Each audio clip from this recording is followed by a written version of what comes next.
Hello everyone, welcome to my channel. इस channel पर आपको होम साइंस से जुड़ी महत्वपूर्ण जानकारी दी जाती है, वो भी आसान शब्दों में। वीडियो पसंद आने पर इसे लाइक, शेयर और चैनल को सब्सक्राइब जरूर करें। इस वीडियो में आपको क्लास 11th के चैप्टर को क्वेश्चन आंसर के द्वारा समझाया गया है, ताकि आपको एग्जाम में आंसर लिखने में आसानी हो। आइए वीडियो शुरू करते हैं। क्वेश्चन नंबर 1, यौवन आरंभ और यौवन अवस्था की संकल्पनाओं पर चर्चा करें।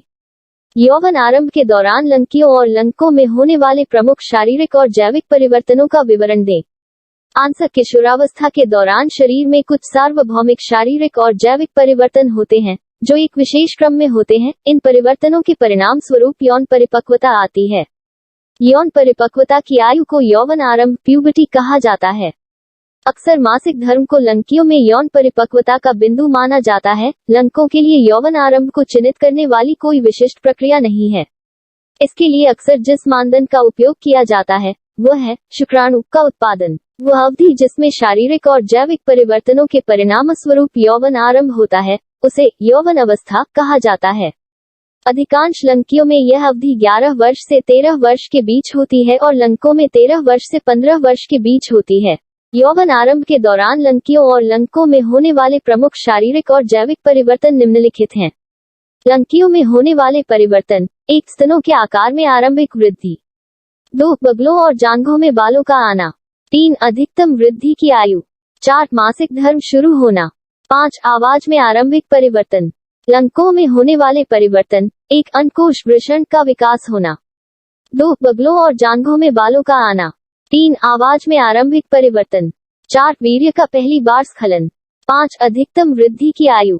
6, दाढ़ी का आना। क्वेश्चन नंबर 2, एक किशोर के व्यक्तित्व को आकार देने में परिवार की क्या भूमिका है? आंसर, एक किशोर के व्यक्तित्व को आकार देने में परिवार की भूमिका बहुत ही महत्वपूर्ण होती है। जैसा पारिवारिक वातावरण किशोर को प्राप्त होता है, वैसा ही उसके व्यक्तित्व का विकास होता है। किशोरों के पहचान निर्माण को पारिवारिक संबंधों से प्रोत्साहन मिलता है, जहां स्वयं की राय बनाने हेतु प्रोत्साहित किया जाता है और जहां परिवार के सदस्यों में सुरक्षित संबंध होते हैं, वहां किशोर को अपने बढ़ते हुए सामाजिक दायरे को जानने के लिए एक सुरक्षित आधार मिलता है। सुदृढ़ और स्नेहमय पालन पोषण से किशोर के व्यक्तित्व का स्वस्थ विकास होता है। इसके विपरीत देखा गया है, जिन परिवारों में माता पिता के बीच झगड़े होते हैं और परिवार का माहौल तनावपूर्ण होता है, तो ऐसे में किशोर के व्यक्तित्व पर बुरा प्रभाव पड़ता है और वह कुसंगतियों में पनप जाता है, जिससे उसके व्यक्तित्व का स्वस्थ विकास नहीं होता। ऐसा परिवार जहां किशोरों पर अत्यधिक नियंत्रण रखा जाता है, वहां किशोर के व्यक्तित्व का विकास नहीं हो पाता है। उनमें आत्मनिर्भरता और आत्मविश्वास की कमी होती है। अतः किशोर के व्यक्तित्व के विकास के लिए परिवार का ऐसा वातावरण होना महत्वपूर्ण है, जो वैयक्तिकता और संबंधों को बनाना दोनों को बढ़ावा देता है। वैयक्तिकता से तात्पर्य है कि अपनी राय बनाने की क्षमता रखना तथा उसे व्यक्त करने के अवसर भी मिलना। संबंध बनाने का अर्थ है अन्य लोगों की राय के प्रति संवेदनशील होना, उसका सम्मान करना और उसके प्रति उदार होना।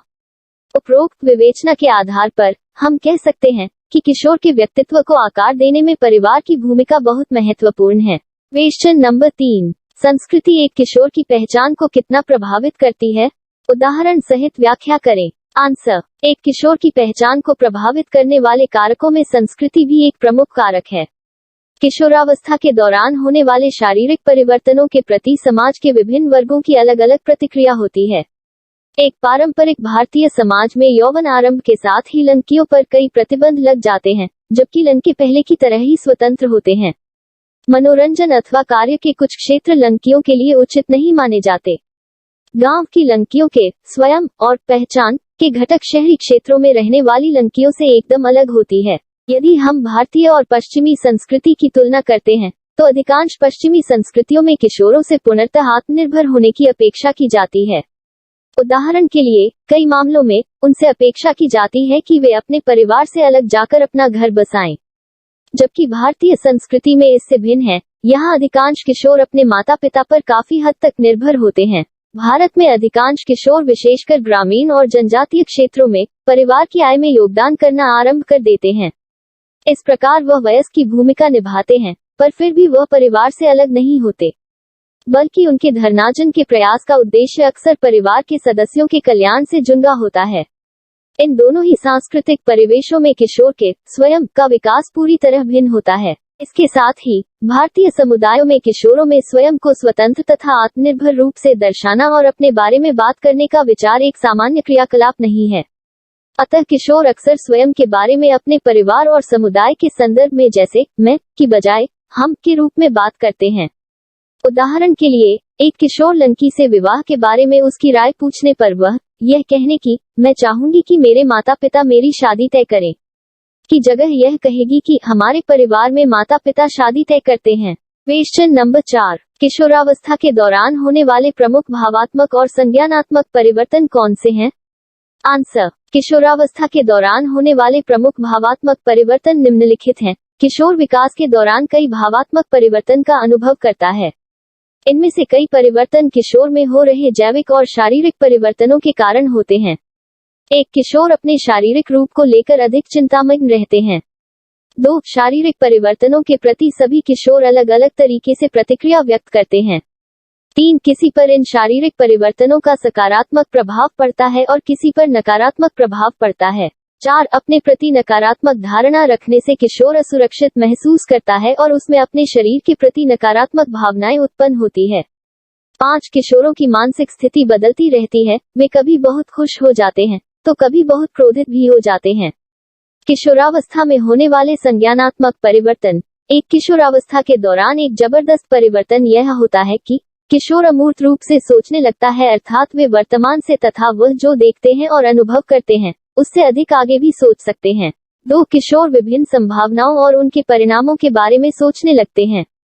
3 किशोर कल्पनात्मक ढंग से सोचने लगते हैं। वे अपने भविष्य की कल्पना कर अपने वर्तमान में कुछ निर्णय ले सकते हैं। उदाहरण के लिए, वह उन सभी संभावित जीविकाओं करियर के बारे में सोच सकता है जो वह भविष्य में करना चाहता है और उसी के अनुसार विषयों का चुनाव भी करता है।